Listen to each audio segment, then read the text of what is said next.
നമസ്കാരം കൂട്ടുകാരെ, നളന്ദ PSC ടോക്സിലേക്ക് സ്വാഗതം. നമ്മൾ ഇന്ന് സുപ്രധാന നിയമം സെക്കൻഡ് പാർട്ടാണ് പഠിക്കുന്നത്. അതിൽ ആദ്യം പഠിക്കുന്നത് മനുഷ്യാവകാശ നിയമം. UNO സാർവദേശീയ മനുഷ്യാവകാശ പ്രഖ്യാപനം നടത്തിയത് 1948 ഡിസംബർ 10. UNO സാർവദേശീയ മനുഷ്യാവകാശ പ്രഖ്യാപനം നടത്തിയത് 1948 ഡിസംബർ 10. അതുകൊണ്ട് തന്നെ ഡിസംബർ 10 സാർവദേശീയ മനുഷ്യാവകാശ ദിനമായി ആചരിക്കുന്നു. UNO ഈ 1948 പാസാക്കിയ സാർവദേശീയ മനുഷ്യാവകാശ പ്രഖ്യാപനമാണ് ലോകത്തെ ഏറ്റവും അധികം ഭാഷകളിലേക്ക് വിവർത്തനം ചെയ്യപ്പെട്ട രേഖയായി കണക്കാക്കുന്നത്. UNO ലോകത്ത് ഏറ്റവും അധികം ഭാഷകളിലേക്ക് വിവർത്തനം ചെയ്യപ്പെട്ട രേഖയാണ് 1948 പാസാക്കിയ സാർവദേശീയ മനുഷ്യാവകാശ പ്രഖ്യാപന രേഖ എന്ന് പറയുന്നത്. ഓർത്തിരിക്കുക കൂട്ടുകാരെ. എന്നാൽ ലോകത്തെ ഏറ്റവും അധികം ഭാഷകളിലേക്ക് വിവർത്തനം ചെയ്യപ്പെട്ട പുസ്തകം ഏതാന്ന് ചോദിച്ചാൽ അത് ബൈബിളാണ്. ലോകത്ത് ഏറ്റവും അധികം ഭാഷകളിലേക്ക് വിവർത്തനം ചെയ്യപ്പെട്ട പുസ്തകം ഏതാന്ന് കേട്ടാൽ അത് ബൈബിളാണ് എന്നത് ഓർക്കുക. സാർവദേശീയ മനുഷ്യാവകാശ ദിനം ഡിസംബർ 10 എന്നത് നമുക്കറിയാം. അടുത്തതായിട്ട് ഇന്ത്യയിൽ അതായത് ദേശീയ മനുഷ്യാവകാശ കമ്മീഷൻ, ഇന്ത്യയിലെ സംസ്ഥാന മനുഷ്യാവകാശ കമ്മീഷൻ, അതുപോലെ മനുഷ്യാവകാശ കോടതികൾ, ഇതൊക്കെ വരാൻ കാരണമായ നിയമം ഏതാണ് എന്ന് ചോദിച്ചാൽ അത് 1993 ഇന്ത്യയിൽ പാസാക്കിയ മനുഷ്യാവകാശ പ്രഖ്യാപന നിയമമാണ്. ഇന്ത്യയിൽ ദേശീയ മനുഷ്യാവകാശ കമ്മീഷനും സംസ്ഥാന മനുഷ്യാവകാശ കമ്മീഷനും മനുഷ്യാവകാശ കോടതികളൊക്കെ വരാൻ കാരണമായ നിയമം ഏതാണെന്ന് ചോദിച്ചാൽ 1993 പാസാക്കിയ മനുഷ്യാവകാശ നിയമമാണ്. 1993 സെപ്റ്റംബർ 28 പാസാക്കിയ മനുഷ്യാവകാശ നിയമത്തിന്റെ അതിന്റെ ഫലമായിട്ടാണ് ഇന്ത്യയിൽ ദേശീയ മനുഷ്യാവകാശ കമ്മീഷൻ 1993 ഒക്ടോബർ 12 നിലവിൽ വന്നത് എന്നത് ഓർത്തിരിക്കുക. അപ്പോൾ ഇന്ത്യയിൽ ദേശീയ മനുഷ്യാവകാശ കമ്മീഷൻ നിലവിൽ വന്നത് 1993 ഒക്ടോബർ 12. അതിന് കാരണമായ നിയമം പാസ്സായത് 1993 സെപ്റ്റംബർ 28. PSCയുടെ മുൻകാല ചോദ്യങ്ങളിൽ ഒരു ക്വസ്റ്റ്യൻ ആണ് ഇതെന്ന് ഓർത്തിരിക്കുക. ഈ 1993 പാസാക്കിയ നിയമത്തിൽ ആകെ 30 അധ്യായങ്ങളാണ് ഉണ്ടായിരുന്നത്. ഇതിലാകെ 30 അധ്യായങ്ങളാണ് ഉണ്ടായിരുന്നത്. അതിൽ ആകെ 45 സെക്ഷൻസും ഉണ്ടായിരുന്നു. അപ്പോൾ 1993 പാസാക്കിയ നിയമത്തിലെ 30 അധ്യായങ്ങളും 45 സെക്ഷൻസും ഉണ്ടായിരുന്നു. 43 സെക്ഷൻസ് ആയിരുന്നു. 2 സെക്ഷൻസ്, അതായത് 40A എന്നൊരു സെക്ഷനും 40B എന്നൊരു സെക്ഷനും ആഡ് ചെയ്ത സെക്ഷൻസ് ആണ്. അങ്ങനെയാണ് 45 സെക്ഷൻ ആയത് എന്നത് ഓർത്തിരിക്കുക. 1993 പാസാക്കിയ മനുഷ്യാവകാശ പ്രഖ്യാപനം 2 തവണ ഭേദഗതി ചെയ്തിട്ടുണ്ട്. ഓർത്തിരിക്കുക, 2 തവണ ഭേദഗതി ചെയ്തു. 2006 2019 2 തവണ മനുഷ്യാവകാശ പ്രഖ്യാപനം ഭേദഗതി ചെയ്തിട്ടുണ്ട് എന്നതും ഓർത്തിരിക്കേണ്ടതാണ്. 2006 ഭേദഗതി അത്ര ഇമ്പോർട്ടൻ്റ് അല്ല, കാരണം മുൻപ് ഭേദഗതി ചെയ്തത്. അപ്പം നമ്മൾ പക്ഷേ 2019 ഭേദഗതി വളരെ വ്യക്തമായിട്ട് നമ്മൾ പഠിച്ചിരിക്കണം. 2019 മനുഷ്യാവകാശ പ്രഖ്യാപനത്തിന്റെ ഭേദഗതി ലോകസഭയിൽ അവതരിപ്പിക്കുന്നത് അമിത് ഷായാണ്.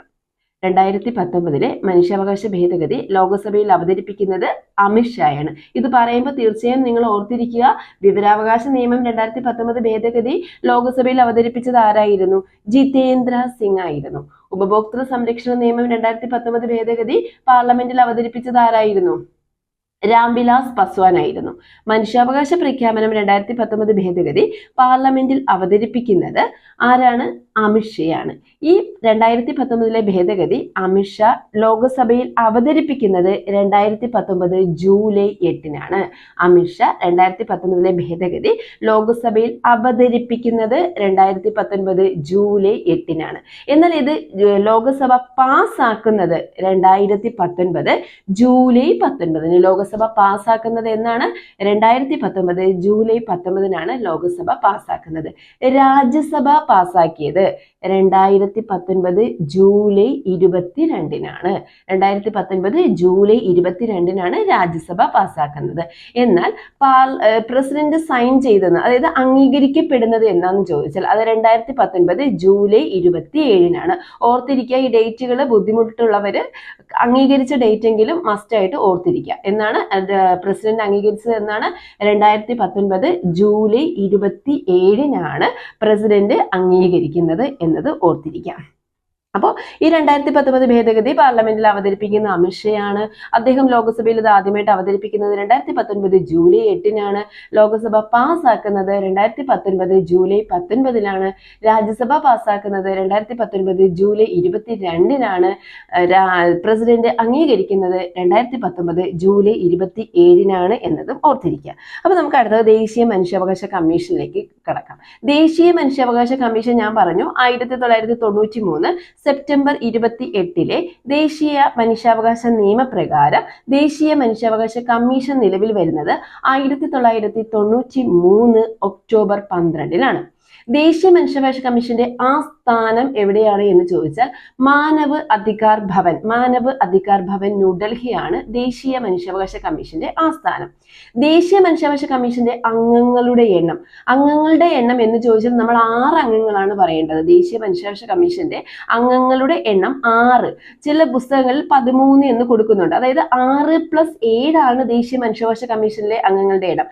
6 എന്ന് പറഞ്ഞാൽ ഒരു chief human rights commission member, അതായത് ഒരു മുഖ്യ മനുഷ്യാവകാശ കമ്മീഷണറും അതുപോലെ 5 അംഗങ്ങളും അതുപോലെ 7 എക്സ് ഒഫീഷ്യോ അംഗങ്ങളുമാണ് മനുഷ്യാവകാശ കമ്മീഷന്റെ ആകെ അംഗങ്ങൾ എന്ന് പറയുന്നത്. ആരൊക്കെയാണ്? ഒരു ചെയർമാൻ ഉണ്ടാവും, 5 അംഗങ്ങൾ ഉണ്ടാവും, പിന്നെ 7 എക്സ് ഒഫീഷ്യോ അംഗങ്ങൾ ഉണ്ടാകും. ഇത്രയുമാണ് ഒരു മനുഷ്യാവകാശ കമ്മീഷന്റെ കപ്പാസിറ്റി എന്ന് പറയുന്നത്. അതായത് ടോട്ടൽ 13 അംഗങ്ങളുണ്ട്. പക്ഷെ എക്സാമിന് മനുഷ്യാവകാശ കമ്മീഷനിലെ അംഗങ്ങളുടെ എണ്ണം എത്രയാണ് എന്ന് ചോദിച്ചാൽ നമ്മൾ എഴുതേണ്ട ആൻസർ 6 അംഗങ്ങളാണ്. അതാണ് ശരിയായ ആൻസർ. ഭേദഗതിക്ക് മുൻപ് 5 അംഗങ്ങളാണ് ഉണ്ടായിരുന്നത്. ഭേദഗതിക്ക് ശേഷമാണ് അത് 6 അംഗങ്ങളായതെന്ന് ഓർക്കുക. അപ്പോൾ 6+7 എന്നാണ് പറയുക. 7 എക്സ് ഒഫീഷ്യോ അംഗങ്ങൾ എന്ന് പറഞ്ഞാൽ അവർക്ക് ഉറപ്പായിട്ടും വേറെ ഒരു പെർമനന്റ് പോസ്റ്റ് ഉണ്ടായിരിക്കും.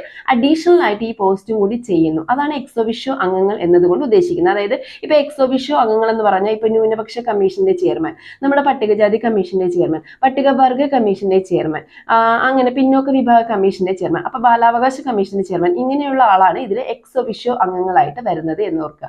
അപ്പോൾ ദേശീയ മനുഷ്യാവകാശ കമ്മീഷനിലെ ആകെ അംഗങ്ങളുടെ എണ്ണം എത്രയാണ്? 6 അംഗങ്ങൾ എന്നാണ് പറയേണ്ടത്. ദേശീയ മനുഷ്യാവകാശ കമ്മീഷന്റെ ആസ്ഥാനം ഞാൻ പറഞ്ഞു മാനവ് അധികാർ ഭവൻ ന്യൂഡൽഹി. ഇനി ആകെ കാലാവധി 3 വർഷം അല്ലെങ്കിൽ 70 വയസ്സാണ് ദേശീയ മനുഷ്യാവകാശ കമ്മീഷന്റെ കാലാവധി എന്ന് പറയുന്നത്. ഇനി ദേശീയ മനുഷ്യാവകാശ കമ്മീഷന്റെ ആപ്തവാക്യം എന്നാണ് സർവേ ഭവന്തു സുഖിന. ദേശീയ മനുഷ്യാവകാശ കമ്മീഷന്റെ ആപ്തവാക്യം എന്ന് പറയുന്നത് സർവേ ഭവന്തു സുഖിന എന്നതാണ് ദേശീയ മനുഷ്യാവകാശ കമ്മീഷന്റെ ആപ്തവാക്യം എന്ന് പറയുന്നത്. ദേശീയ മനുഷ്യാവകാശ കമ്മീഷനിൽ അംഗങ്ങൾ, അതായത് ഒരു ചെയർപേഴ്സൺ ആകാനുള്ള യോഗ്യത എന്താണ്? ഒന്നുകിൽ സുപ്രീം കോടതിയുടെ ചീഫ് ജസ്റ്റിസ് ആയിരിക്കണം, അല്ലെങ്കിൽ ജഡ്ജി ആയിരിക്കണം. ദേശീയ മനുഷ്യാവകാശ കമ്മീഷനിലെ അംഗമാകാനുള്ള ക്വാളിഫിക്കേഷൻ എന്ന് പറയുന്നത് സുപ്രീം കോടതിയിലെ ചീഫ് ജസ്റ്റിസ് ആയിരിക്കണം, റിട്ടയർഡ് സുപ്രീം കോടതി ചീഫ് ജസ്റ്റിസ് അല്ലെങ്കിൽ സുപ്രീം കോടതിയുടെ ജഡ്ജി ആയിരിക്കണം എന്നതാണ് ചെയർപേഴ്സൺ ആകാനുള്ള യോഗ്യത. ഇനി അതിലെ അംഗങ്ങൾ, അതായത് ആദ്യത്തെ 5 അംഗങ്ങളുണ്ടല്ലോ, അവരുടെ ക്വാളിഫിക്കേഷൻ എന്ന് പറയുന്നത് അതിൽ ഒരാള് സുപ്രീം കോടതിയുടെ ലീഡിംഗ് ജഡ്ജോ അല്ലെങ്കിൽ മുൻകാല ജഡ്ജോ ആകാം.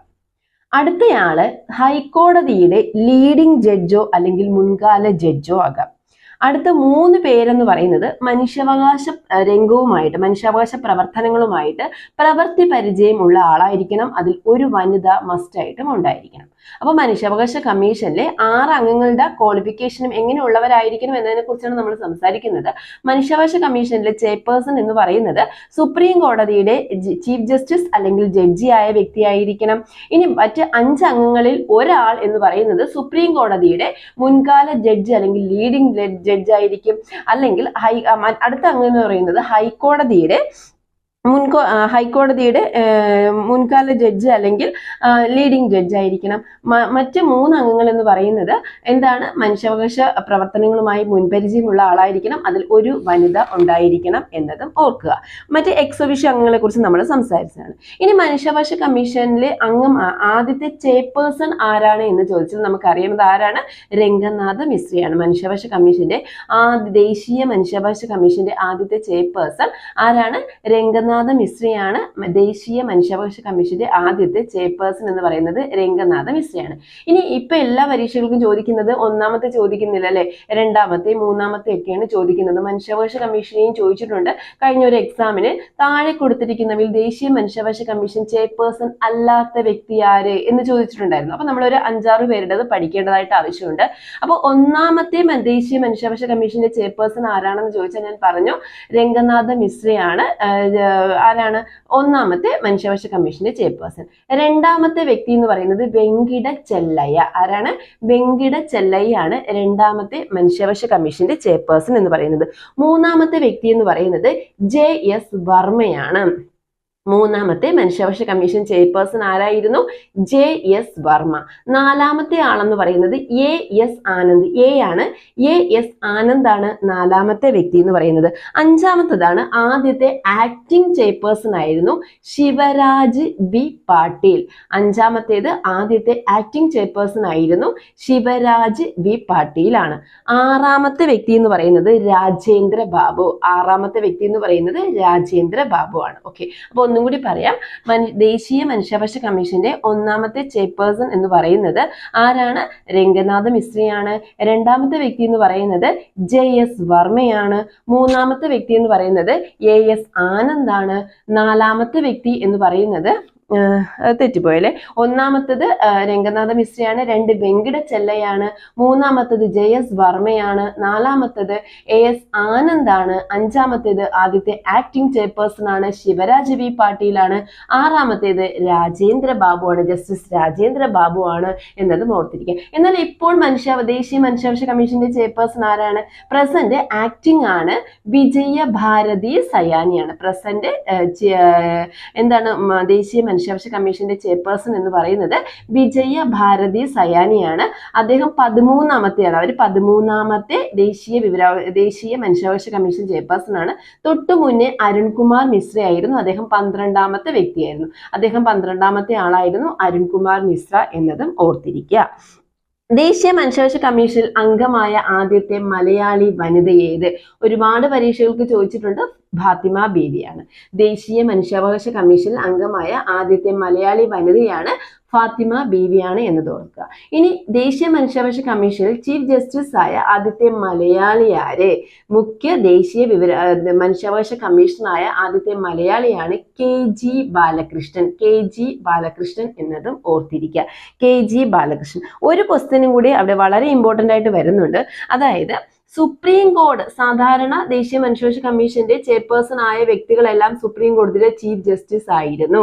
എന്നാൽ ജസ്റ്റ് സുപ്രീം കോടതിയുടെ ജഡ്ജി ആയതിനു ശേഷം ദേശീയ മനുഷ്യാവകാശ കമ്മീഷന്റെ ചെയർപേഴ്സൺ ആയ വ്യക്തി ആര് എന്ന് ചോദിച്ചാൽ അത് 12ാമത്തെ ചെയർപേഴ്സൺ ആയ നമ്മുടെ അരുൺകുമാർ മിശ്രയാണ് എന്നതും ഓർത്തിരിക്കുക. അരുൺകുമാർ മിശ്രയാണ് സുപ്രീം കോടതിയുടെ ജഡ്ജി ആയതിനു ശേഷം എന്താണ് മനുഷ്യാവകാശ കമ്മീഷന്റെ ചെയർപേഴ്സൺ ആയ ആദ്യത്തെ വ്യക്തി എന്ന് പറയുന്നത് അരുൺകുമാർ മിശ്രയാണ്. ഓക്കെ, ഇനി അടുത്തതായിട്ട് കുറച്ച് ഇമ്പോർട്ടന്റ് ആയിട്ടുള്ള കാര്യങ്ങളിലേക്ക് കടക്കാം. അതായത് മനുഷ്യാവകാശ കമ്മീഷനിലെ അംഗങ്ങൾ ഞാൻ പറഞ്ഞു 6+7 ആണ്. ഇത്രയും അംഗങ്ങളെ തെരഞ്ഞെടുക്കാനായിട്ട് അവർക്കൊരു പാനൽ തന്നെ ഉണ്ടല്ലേ. അപ്പോൾ തെരഞ്ഞെടുക്കുന്ന ഒരു പാനലാണ്. അപ്പോൾ ദേശീയ മനുഷ്യാവകാശ കമ്മീഷനിലെ അംഗങ്ങളെ തിരഞ്ഞെടുക്കുന്ന കമ്മിറ്റിയിലെ അംഗങ്ങൾ ആരൊക്കെയാണ്? ദേശീയ മനുഷ്യാവകാശ കമ്മീഷനിലെ അംഗങ്ങളെ തിരഞ്ഞെടുക്കുന്ന കമ്മിറ്റിയിലെ അംഗങ്ങൾ സാധാരണ എപ്പോഴും പരീക്ഷയ്ക്ക് ചോദിക്കുന്ന ക്വസ്റ്റ്യൻ ആണ്. ശ്രദ്ധിച്ച് പഠിക്കുക. ദേശീയ മനുഷ്യാവകാശ കമ്മീഷനിലെ അംഗങ്ങളെ തിരഞ്ഞെടുക്കുന്നത് പ്രസിഡന്റ് ആണ്. രാജിക്കത്ത് കൊടുക്കേണ്ടത് പ്രസിഡന്റ് ആണ്. നീക്കം ചെയ്യുന്നതും പ്രസിഡന്റ് ആണ്. പക്ഷെ അത് തീരുമാനിക്കുന്ന കമ്മിറ്റിയിലെ അംഗങ്ങളിൽ പ്രസിഡന്റ് ഇല്ല. ഒരു കമ്മിറ്റി തീരുമാനിക്കുന്നു. കമ്മിറ്റി മീൻസ് കുറച്ച് ആൾക്കാർ ഇരുന്ന് തീരുമാനിക്കുന്നു, എന്നിട്ട് അത് പ്രസിഡന്റിനോട് പറയുന്നു, അദ്ദേഹം നിയമിക്കുന്നു. അതാണ് നടക്കുന്ന പ്രോസസ്സ്. അപ്പോൾ ദേശീയ മനുഷ്യാവകാശ കമ്മീഷനിലെ അംഗങ്ങളെ തീരുമാനിക്കുന്ന കമ്മിറ്റിയിലെ അംഗങ്ങളാണ് ഒന്ന് പ്രധാനമന്ത്രി. ഓർത്തിരിക്കുക, ഒന്ന് പ്രധാനമന്ത്രി. രണ്ടാമത്തത് പ്രധാനമന്ത്രി നിർദ്ദേശിക്കുന്ന ഒരു ക്യാബിനറ്റ് മന്ത്രി. പ്രധാനമന്ത്രി നിർദ്ദേശിക്കുന്ന ഒരു ക്യാബിനറ്റ് മന്ത്രി. ഈ ക്യാബിനറ്റ് മന്ത്രി പല പുസ്തകങ്ങളിൽ ഞാൻ കണ്ടു കേന്ദ്ര ആഭ്യന്തരമന്ത്രി എന്ന് കൊടുത്തിട്ടുണ്ട്. കാരണം എപ്പോഴും അദ്ദേഹത്തിന് സൗകര്യമായിട്ട് ആഭ്യന്തരമന്ത്രിയാണ് കൂടെ ഉണ്ടാവുക. സോ ചിലപ്പോൾ കേന്ദ്ര ആഭ്യന്തരമന്ത്രി എന്നായിരിക്കും. ശരിക്കും അതിന്റെ ആൻസർ പ്രധാനമന്ത്രി തീരുമാനിക്കുന്ന ഒരു ക്യാബിനറ്റ് മന്ത്രി എന്നതാണ് കറക്റ്റ്. അപ്പോൾ ഒന്നുകിൽ പ്രധാനമന്ത്രി ഉണ്ടായിരിക്കും, പ്രധാനമന്ത്രി നിർദ്ദേശിക്കുന്ന ഒരു ക്യാബിനറ്റ് മന്ത്രി അല്ലെങ്കിൽ കേന്ദ്ര ആഭ്യന്തരമന്ത്രി. മൂന്നാമത്തേത് ലോകസഭാ പ്രതിപക്ഷ നേതാവ്, ലോകസഭാ പ്രതിപക്ഷ നേതാവ്. നാലാമത്തെ വ്യക്തി രാജ്യസഭാ പ്രതിപക്ഷ നേതാവ്, രാജ്യസഭാ പ്രതിപക്ഷ നേതാവ്. അഞ്ചാമത്തെ വ്യക്തി ലോകസഭാ സ്പീക്കർ, അഞ്ചാമത്തെ വ്യക്തി ലോകസഭാ സ്പീക്കർ. ആറാമത്തെ വ്യക്തി രാജ്യസഭയുടെ ഉപാധ്യക്ഷൻ. ഇത്രയും പേർ ഉള്ള ഒരു പാനലാണ് മനുഷ്യാവകാശ കമ്മീഷനിലെ അംഗങ്ങളെ തീരുമാനിക്കുന്നത് എന്നത് ഓർത്തിരിക്കുക. അപ്പോൾ മനുഷ്യാവകാശ കമ്മീഷനിലെ അംഗങ്ങളെ തീരുമാനിക്കുന്ന കമ്മിറ്റിയിലെ അംഗങ്ങൾ ആരൊക്കെയാണ് എന്ന് ചോദിച്ചാൽ ആരൊക്കെയാണ്? ഒന്ന് പ്രധാനമന്ത്രി, ലോകസഭാ സ്പീക്കർ ഉണ്ടായിരിക്കണം, പ്രധാനമന്ത്രി വേണം, പ്രധാനമന്ത്രി നിശ്ചയിക്കുന്ന ഒരു ക്യാബിനറ്റ് മന്ത്രി വേണം, അതായത് കേന്ദ്ര ആഭ്യന്തരമന്ത്രി എന്ന് വേണമെങ്കിൽ പറയാം. പിന്നെ എന്താണ്? ലോകസഭാ പ്രതിപക്ഷ നേതാവ്, രാജ്യസഭാ പ്രതിപക്ഷ നേതാവ്, ലോകസഭയിലെ സ്പീക്കർ, അതുപോലെ രാജ്യസഭ ഉപാധ്യക്ഷൻ. ഇത്രയും പേർ അടങ്ങുന്ന പാനലാണ് മനുഷ്യാവകാശ കമ്മീഷനിലെ അംഗങ്ങളെ സെലക്ട് ചെയ്യുന്നത് എന്നതും ഓർത്തിരിക്കുക. അംഗങ്ങളുടെ കാലാവധി ഞാൻ എത്രയാണ് പറഞ്ഞത്? 3 വർഷം അല്ലെങ്കിൽ 70 വയസ്സാണ്. ഇനി കമ്മീഷന്റെ വാർഷിക റിപ്പോർട്ട് സമർപ്പിക്കേണ്ടത് കേന്ദ്ര സർക്കാരിനാണ് എന്നതും ഓർത്തിരിക്കുക. കമ്മീഷന്റെ വാർഷിക റിപ്പോർട്ട് സമർപ്പിക്കേണ്ടത് കേന്ദ്ര സർക്കാരിനാണ് എന്നതും ഓർത്തിരിക്കുക. അടുത്തതായിട്ട് നമുക്ക് പഠിക്കേണ്ടത് സംസ്ഥാന മനുഷ്യാവകാശ കമ്മീഷന്റെ കാര്യങ്ങളാണ്. സംസ്ഥാന മനുഷ്യാവകാശ കമ്മീഷൻ എന്ന് പറയുന്നത്, സംസ്ഥാന മനുഷ്യാവകാശ കമ്മീഷനിൽ ആകെ 3 അംഗങ്ങളാണുള്ളത്. സംസ്ഥാന മനുഷ്യാവകാശ കമ്മീഷനിൽ ആകെ 3 അംഗങ്ങളാണുള്ളത്. ഇപ്പോഴത്തെ ആസ്ഥാനം എന്ന് പറയുന്നത് തിരുവനന്തപുരമാണ്. സംസ്ഥാന മനുഷ്യാവകാശ കമ്മീഷനിലെ അംഗങ്ങളെ നിയമിക്കുന്നത് ഗവർണറാണ്. സംസ്ഥാന മനുഷ്യാവകാശ കമ്മീഷനിലെ അംഗങ്ങളെ നിയമിക്കുന്നത് ഗവർണറാണ്. രാജിക്കത്ത് കൊടുക്കേണ്ടതും ഗവർണർക്കാണ്. എന്നാൽ നീക്കം ചെയ്യുന്നത് പ്രസിഡന്റ് ആണ് എന്നതും ഓർത്തിരിക്കുക. സംസ്ഥാന മനുഷ്യാവകാശ കമ്മീഷണർ എന്ന് പറയുന്നത് ഹൈക്കോടതിയുടെ ചീഫ് ജസ്റ്റിസ് അല്ലെങ്കിൽ ജഡ്ജി ആയിരിക്കണം. മറ്റ് അംഗങ്ങൾ എന്ന് പറയുന്നത് ഒന്ന് ഹൈക്കോടതിയുടെ ലീഡിംഗ് ജഡ്ജ് അല്ലെങ്കിൽ ജസ്റ്റിസ് ആയിരിക്കണം. അല്ലെങ്കിൽ അത് കൂടാണ്ട് 3 അംഗങ്ങളുണ്ടല്ലോ, ഒരാള് ഹൈക്കോടതിയുടെ ലീഡിംഗ് ജഡ്ജ് അല്ലെങ്കിൽ മുൻകാല ജഡ്ജ് ആയിരിക്കണം. അല്ലെങ്കിൽ അടുത്ത ആള് എന്ന് പറയുന്നത് എന്താണ്? മിനിമം 7 വർഷം ഏതെങ്കിലും ഒരു ജില്ലാ കോടതിയിൽ പ്രവൃത്തി പരിചയം ഉള്ള വ്യക്തിയായിരിക്കണം സംസ്ഥാന മനുഷ്യാവകാശ കമ്മീഷനിലെ അംഗമായ വ്യക്തി എന്ന് പറയുന്നത്. ഒന്നുകിൽ ഹൈക്കോടതിയുടെ ജഡ്ജി ആയവർ അല്ലെങ്കിൽ ഏതെങ്കിലും ജില്ലാ കോടതിയിൽ മിനിമം 7 വർഷമെങ്കിലും ജഡ്ജിയായിട്ട് പ്രവർത്തിച്ച വ്യക്തി. അടുത്തയാളെന്ന് പറയുന്നത് മുൻകാല പരിചയമുള്ള, മനുഷ്യാവകാശ പ്രവർത്തനങ്ങളിൽ മുൻകാല പരിചയമുള്ള ഒരു വ്യക്തി ആയിരിക്കണം എന്നത് ഓർത്തിരിക്കുക. സംസ്ഥാന മനുഷ്യാവകാശ കമ്മീഷനിലെ അംഗങ്ങളെ ശുപാർശ ചെയ്യുന്നതിനുള്ള കമ്മിറ്റിയിലെ അംഗങ്ങൾ ആരൊക്കെയെന്ന് കേട്ടാൽ, ഇപ്പൊ നമ്മൾ കേന്ദ്ര മനുഷ്യാവകാശ കമ്മീഷനിലെ ആൾക്കാരെ ശുപാർശ ചെയ്യുന്നതിനുള്ള അംഗങ്ങൾ ആരൊക്കെയായിരുന്നതാ? ഒന്ന് പ്രധാനമന്ത്രി വേണമായിരുന്നു, പ്രധാനമന്ത്രി നിർദ്ദേശിക്കുന്ന ക്യാബിനറ്റ് മന്ത്രി വേണമായിരുന്നു. പിന്നെ ലോകസഭാ സ്പീക്കർ, രാജ്യസഭാ സ്പീക്കർ, ലോകസഭാ സ്പീക്കർ, ലോകസഭയിലെ പ്രതിപക്ഷ നേതാവ്, രാജ്യസഭയുടെ പ്രതിപക്ഷ നേതാവ്, രാജ്യസഭ ഉപാധ്യക്ഷൻ. എന്നാൽ സംസ്ഥാന മനുഷ്യാവകാശ കമ്മീഷനിലെ അംഗങ്ങളെ ശുപാർശ ചെയ്യുന്ന കമ്മിറ്റിയിലെ അംഗങ്ങൾ മുഖ്യമന്ത്രി വേണം, മുഖ്യമന്ത്രി. പിന്നെ ആരാ വേണ്ടത്? നിയമസഭാ സ്പീക്കർ, മുഖ്യമന്ത്രി നിർദ്ദേശിക്കുന്ന ഒരു ക്യാബിനറ്റ് മന്ത്രി, മീൻസ് സംസ്ഥാന ആഭ്യന്തരമന്ത്രി എന്ന് വേണോ, അല്ലെങ്കിൽ സംസ്ഥാനത്തിലെ ഒരു മന്ത്രി. ഓക്കെ, അത് കഴിഞ്ഞിട്ട് നിയമസഭയിലെ പ്രതിപക്ഷ നേതാവ്. ഇത്രയും പേരാണ് വേണ്ടത്. അപ്പോൾ സംസ്ഥാന മനുഷ്യാവകാശ കമ്മീഷനെ നിയമിക്കുന്ന കമ്മിറ്റിയിലെ അംഗങ്ങൾ എന്ന് പറയുന്നത് ആരൊക്കെയാണ്? മുഖ്യമന്ത്രി വേണം. പിന്നെ എന്താണ്? ഒരു മുഖ്യമന്ത്രി നിർദ്ദേശിക്കുന്ന ഒരു മന്ത്രി വേണം, അല്ലെങ്കിൽ സംസ്ഥാന ആഭ്യന്തരമന്ത്രി എന്നാണ് ഉദ്ദേശിക്കുന്നത്. അടുത്തതായിട്ട് നിയമസഭയിലെ പ്രതിപക്ഷ നേതാവ് വേണം. അടുത്തത് ആരാണ് വേണ്ടത്? നിയമസഭയിലെ പ്രതിപക്ഷ നേതാവ്. ഇത്രയും പേരാണ് നിയമസഭാ സ്പീക്കർ, നിയമസഭാ പ്രതിപക്ഷ നേതാവ്. ഇത്രയും പേരാണ് സംസ്ഥാന മനുഷ്യാവകാശ കമ്മീഷനിലെ അംഗങ്ങളെ തിരഞ്ഞെടുക്കുന്ന കമ്മിറ്റിയിലെ പാനൽ അംഗങ്ങൾ എന്ന് പറയുന്നത്. കാലാവധി എന്ന് പറയുന്നത് 3 വർഷം അല്ലെങ്കിൽ 70 വയസ്സ് തന്നെയാണ് കാലാവധി എന്ന് പറയുന്നത്. ഓക്കെ, അവർ വാർഷിക റിപ്പോർട്ട് കൊടുക്കേണ്ടത് സംസ്ഥാന സർക്കാരിനാണ് എന്നതും ഓർത്തിരിക്കുക. വാർഷിക റിപ്പോർട്ട് കൊടുക്കേണ്ടത് സംസ്ഥാന സർക്കാരിനാണ് എന്നതും ഓർത്തിരിക്കുക. ഇനി കേരള സംസ്ഥാന മനുഷ്യാവകാശ കമ്മീഷൻ. കേരള സംസ്ഥാന മനുഷ്യാവകാശ കമ്മീഷൻ നിലവിൽ വന്നത് 1998 ഡിസംബർ 11-നാണ്. കേരള സംസ്ഥാന മനുഷ്യാവകാശ കമ്മീഷൻ നിലവിൽ വന്നത് 1998 ഡിസംബർ 11-നാണ് കേരള സംസ്ഥാന മനുഷ്യാവകാശ കമ്മീഷൻ നിലവിൽ വരുന്നത് എന്നതും ഓർത്തിരിക്കുക. കേരള സംസ്ഥാന മനുഷ്യാവകാശ കമ്മീഷന്റെ ആദ്യത്തെ അധ്യക്ഷൻ എന്ന് പറയുന്നത് എം പരീത് പിള്ളയാണ്. ആദ്യത്തെ അധ്യക്ഷൻ എന്ന് പറയുന്നത് എം പരീത് പിള്ളയാണ്. എന്നാൽ ഇപ്പോഴത്തെ അധ്യക്ഷൻ എന്ന് പറയുന്നത് അലക്സാണ്ടർ തോമസ് ആണ്. ഇപ്പോഴത്തെ അധ്യക്ഷൻ എന്ന് പറയുന്നത് അലക്സാണ്ടർ തോമസ് ആണ്. തൊട്ടു മുൻപേ ആന്റണി ഡൊമിനിക് ആയിരുന്നു. ജസ്റ്റ് താൽക്കാലികമായിട്ട് വന്ന ഒരു അധ്യക്ഷനായിരുന്നു. അപ്പോൾ കേരള സംസ്ഥാന മനുഷ്യാവകാശ കമ്മീഷന്റെ ആദ്യത്തെ അധ്യക്ഷൻ എന്ന് പറയുന്നത് പരീത് പിള്ളയാണ്. ഇപ്പോഴത്തെ അധ്യക്ഷൻ അലക്സാണ്ടർ തോമസ് ആണ്. തൊട്ടു മുന്നേ ഉണ്ടായിരുന്നത് ആന്റണി ഡൊമിനിക് ആയിരുന്നു എന്നതും ഓർത്തിരിക്കുക. അപ്പൊ ഇത്രയും കാര്യങ്ങളാണ് മനുഷ്യാവകാശ കമ്മീഷനുമായി ബന്ധപ്പെട്ട് നമ്മൾ പഠിക്കേണ്ടത് എന്നത് ഓർത്തിരിക്കുക.